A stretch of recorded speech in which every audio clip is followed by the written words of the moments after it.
सीतामढ़ी मटियार कला सीतामढ़ी। माँ शीतला रिकॉर्डिंग स्टूडियो बिहार शरीफ। ककड़ी के भतिया नियाना पापा पोसाला नामा छरिया नियाना पापा दिगाला नामा छरिया नियाना जी पापा फेकाला आगे घिया के गहगरिया नियाना गे मामी पोसाला ना बढ़ानवा नियाना गे मामी बढ़ाला।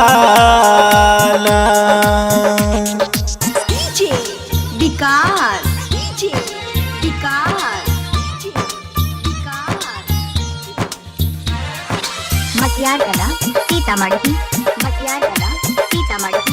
माँ शीतला रिकॉर्डिंग स्टूडियो बिहार शरीफ।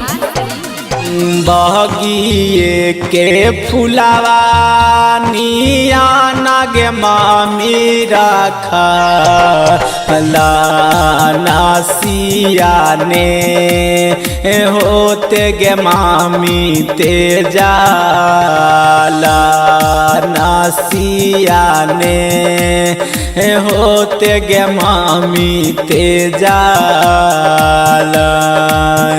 अजिकावाने नांगरिया पापा जुआवा खेलला से बेटिया के दूसरे नांगरिए में हाराला।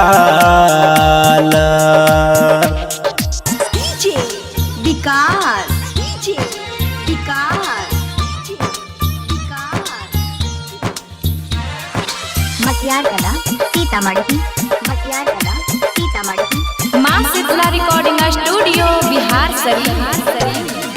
मम्मी के आचारवा भैया के प्यारवा पापा जी के दुलारवा ना छोड़वा हमहू घरवा।